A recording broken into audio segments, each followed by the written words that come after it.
think one particular thing about photography, it's really hard to connect with people and to make a good portrait in a short space of time. Now we're talking about 80, 90 people in a really short space of time. So I've been thinking through, there's two elements really, because I've photographed widely around this subject, both around the north, around the border, but also in the former Yugoslavia. So one thing that strikes me is that the landscape is really important in really kind of creating narratives, very subtle narratives in a way that can talk about the past, that can talk about the present, and in a way kind of raise questions about the future, So I think what I'm going to do is draw on that and create more landscape images in the same vein. So practically speaking, what I've got to work through is within that space of time, what can visually represent this idea, this project through photography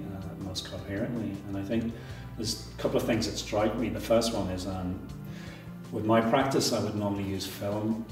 For this project that just isn't practical because that would take you into huge post-production issues, so it'll be shot digitally. It sounds brilliant what you're saying, and it is great thinking ahead to the exhibition, how it's going to look, which is obviously how do we approach it now. So you were going to tell me earlier about this, which to me is just a piece of material on the wall, but this is... Instead of contextualising people within the landscape, within the home or whatever, what this will just create a neutral space.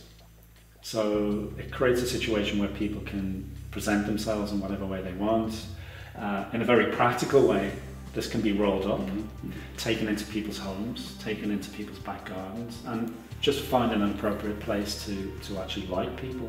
Then later on, when these photographs are made, I think the meaning and the narratives, they happen later because that whole set of photographs that connect to each other can then be juxtaposed with a whole series of landscapes, and that's when these kind of multiple narratives start to emerge, I think. Aftermath to me, again through the thinking, it's the sum of its parts. So I'm not thinking about it just that it's a photography exhibit. I know it's going to be working alongside your films. So if you like the real kind of voice narratives and what's revealed in more intimate detail about people's lives, it's going to be present. So you have all these different parts, you have sound, you have photographs, you have film narration, and I think those three things together, plus the texts and other elements we're going to use, I think it's the sum of those parts, I think, that potentially makes us work. That's great. So let's see how it's going to work out. Fair enough.